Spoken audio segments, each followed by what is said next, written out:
Picture this. You're in a meeting. Someone floats an idea you know is bad.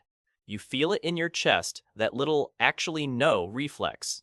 And then you hear yourself say, "Oh, interesting. Yeah, I could see that working." You just betrayed yourself in real time. And you smiled while doing it. Here's the thing. Being nice is supposed to be a good trait. It's the thing your teachers praised. It's the thing your grandma wrote on birthday cards. But somewhere along the way, nice quietly stopped being a virtue and became a strategy. And it's a strategy that, more often than not, works against the person using it. Let's get into it. Start with a scene most people know by heart. A friend asks for a favor. It's a big favor. It's inconvenient, badly timed, and honestly a little unfair. And you say yes before your brain even finishes processing the request. That yes didn't come from love. It came from fear. Fear of being seen as difficult, cold, or the worst insult in the too nice person's dictionary, mean. Psychologists have a name for the pattern behind this. It's called sociotropy, a personality style where your sense of self-worth is hooked directly to other people's approval. Researcher Aaron Beck, one of the founders of cognitive therapy, described it as being so oriented toward pleasing others that your own preferences start to feel like an inconvenience you should apologize for. And once you're wired that way, nice isn't kindness anymore. It's a survival mechanism. Here's the part that should bother you. The people who benefit most from your niceness are almost never the people you choose to benefit. Selfish people love nice people. Manipulative people adore them.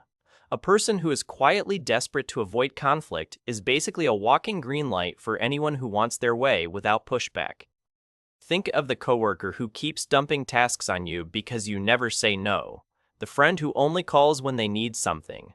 The family member who somehow always ends up with the bigger slice of everything. Attention, money, time. You didn't attract them by being kind. You attracted them by being safe. Safe to ask. Safe to lean on. Safe to disappoint, because you'd never make it awkward. Now let's talk about your brain, because this is where it gets uncomfortable.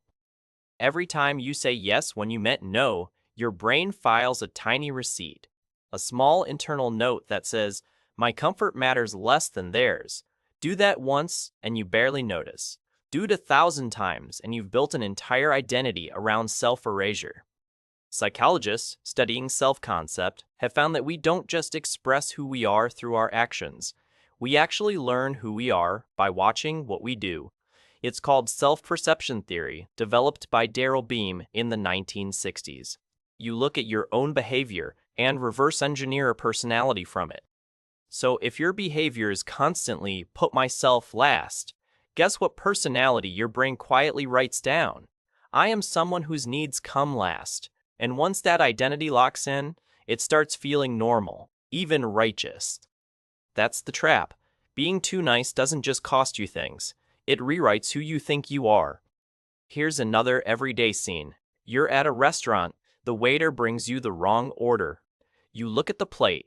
You look at the waiter, and you say, "No, this is fine, thank you." Then you eat something you didn't want. That's not politeness. That's a tiny act of self-abandonment dressed up in a smile. There's a fascinating line of research on what psychologists call emotional suppression, the habit of hiding what you feel to keep the peace. Studies by researcher James Gross at Stanford have shown that chronic emotional suppression is linked to higher stress, lower relationship satisfaction, and a kind of low-grade emotional flatness. The people around you don't see the cost. They see a pleasant, agreeable person. Inside, though, something is quietly being spent that never gets replaced. Now here's where it gets sneaky. Being too nice can also make you dishonest. Not in a big, dramatic way. In a small, constant, "yeah, that sounds great" way. Every fake agreement is a small lie. Every no problem when it was actually a problem is a small lie. Every laugh at a joke you didn't find funny. Every "we should hang out soon" when you'd rather not, small lies. Warm, well-intentioned, socially lubricated lies. And over time, people start to sense it, not consciously, but something in them clocks that they can't quite tell where you actually stand, which means, ironically, the nicer you get, the less people trust you. Research on interpersonal warmth and status suggests something uncomfortable. People who are perceived as too agreeable are often judged as likable but lower in competence. You become the friendly wallpaper, comfortable but forgettable. That's the paradox of too nice. You bend yourself into a shape people are supposed to love, and instead they just take you for granted. Let's talk about anger, because this is the part nobody warns you about. Nice people don't stop feeling anger. They just store it. Every unspoken "that wasn't okay," every swallowed "please don't talk to me like that." It doesn't disappear. It goes into a drawer inside you, and that drawer fills up. Psychologists have long observed a pattern where suppressed anger doesn't stay suppressed forever. It leaks out sideways. Sarcasm, passive-aggressive comments, sudden explosions over something small, silent resentment that lasts months, ghosting a friend you were too nice to just have an honest conversation with. You thought you were keeping the peace. You were just delaying the war. Here's another quiet cost. Being too nice can actually stunt your growth.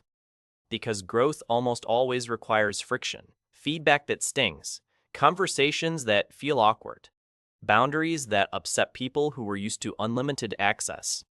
If your top priority is that no one ever feels slightly uncomfortable around you, then you will spend your entire life inside a very small, very safe box, and you will call that box being a good person when really it's a cage with your name on it.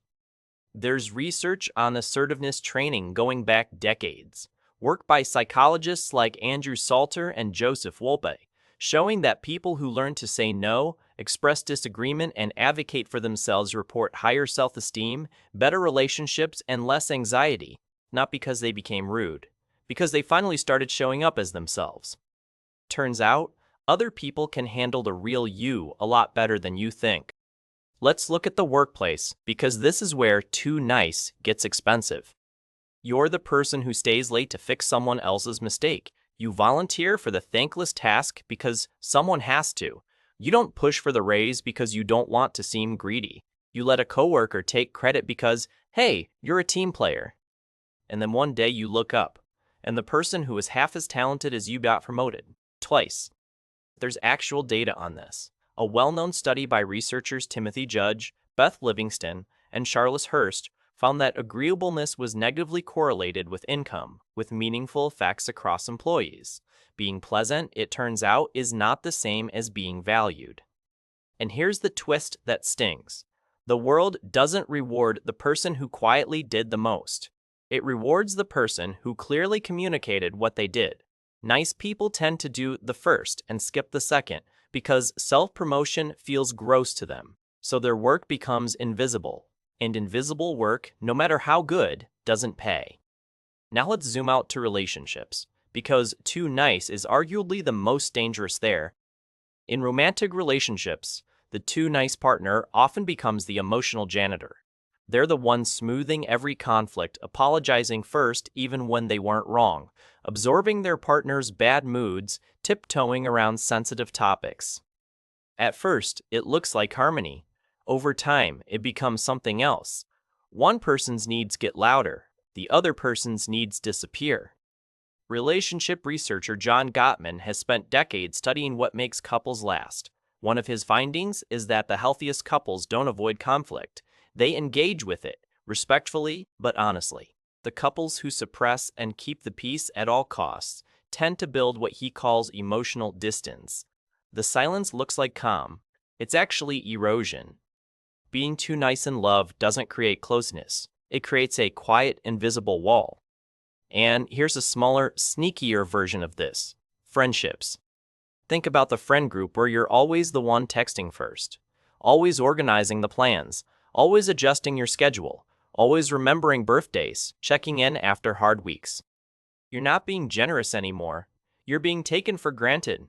Because when you make yourself the reliable, endlessly available friend, people stop treating your presence as a gift. They start treating it as a given. Now here's a thought that might sting. Sometimes being too nice is actually a kind of control. Yeah, read that again. When you're constantly managing everyone's emotions and saying yes to keep them happy, you're not just being kind. You're also trying to control how they see you. You're trying to guarantee they won't be upset with you, won't leave you, won't judge you. You're using niceness as insurance. Researchers who study attachment patterns have described this in the context of anxious attachment, where people become hyper-attuned to others' moods and needs as a way to secure the relationship. It looks like love. Underneath, it's often fear. That's not a moral failure. It's a very human coping strategy, but it helps to see it clearly because you can't outgrow a pattern you keep calling a virtue. Let's talk about how manipulators love the too nice person. Manipulators, the everyday kind, not movie villains, look for two things in a target. 1. Someone who feels responsible for other people's feelings. 2. Someone who is terrified of conflict. Congratulations, the too nice person is both. That's why the too nice person keeps ending up in one-sided friendships, unbalanced relationships, and jobs where they do everyone else's emotional labor. It's not bad luck. It's a signal they're broadcasting, and certain people are very, very good at reading it. Kindness with a spine is a superpower. Kindness without one is a target. Here's another quiet way too nice works against you. You lose your own voice. When you spend years agreeing with everyone, softening every opinion, choosing the restaurant based on what everyone else wants, watching the show your partner picked, you stop knowing what you actually think. Ask a chronically nice person, "What do you want to eat?" and you'll often get a genuine deer in headlights moment. Not because they don't have preferences, because they've spent so long ignoring them that the signal has gotten faint. There's a concept in psychology called self-silencing, studied extensively by researcher Dana Jack. It refers to the habit of suppressing thoughts and feelings to maintain harmony in relationships. Her research has linked chronic self-silencing to depression, low self-esteem, and a diminished sense of identity. Being too nice doesn't just cost you things on the outside, it can quietly hollow you out on the inside. Okay, so what's the alternative? Because I know what you're thinking, so I should just be a jerk.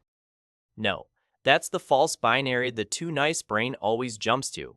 Kindness and honesty are not opposites. Warmth and boundaries are not opposites. You can be a genuinely good person and say no. You can care about someone and disagree with them out loud. You can love people and disappoint them sometimes.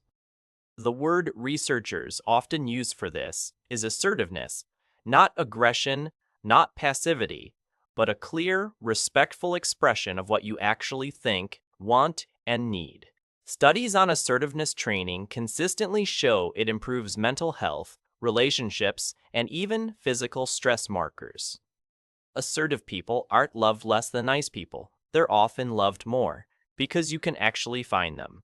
There's a real person there, not a mirror trying to reflect what everyone wants to see. Here's another shift. Stop confusing being liked with being respected.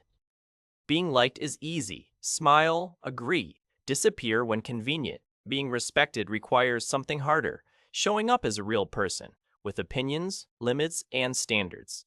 Some people won't like the respected version of you as much. They liked the version that never pushed back. That's information, not tragedy. And here's a small experiment you can try. Next time someone asks you for something, before you answer, pause for 2 seconds. Just 2. Ask yourself, do I actually want to do this? If yes, say yes with your whole chest. If no, say no without a paragraph of apologies. I can't, but thanks for thinking of me. That's a complete sentence. You don't owe a dissertation. You'll notice something interesting. Most people won't be mad. Some will be surprised, briefly, and the ones who are mad were probably relying on your inability to refuse them, which honestly is very good information to have. So here's your slightly uncomfortable takeaway. Being nice is not the same as being good. Nice is a surface. Good is a substance. Nice tries not to upset anyone. Good is willing to be temporarily disliked in order to be honest, fair, and real. The world doesn't need more people who are afraid to say the true thing. It needs more people who can be warm and clear, kind and direct, generous and unavailable when they need to be. You can keep the warmth. Please, keep the warmth. Just add a backbone underneath it. Because the version of you that finally says what you mean, asks for what you need, and lets people be disappointed without collapsing, that version isn't less lovable. That version is finally reachable. And that, weirdly, is when people start to love you for real. If your brain quietly did the "oh no, that's me" thing during this video, you're going to want to stick around for the next one. Hit subscribe, tell me in the comments which part hit hardest, and I'll see you in the next one.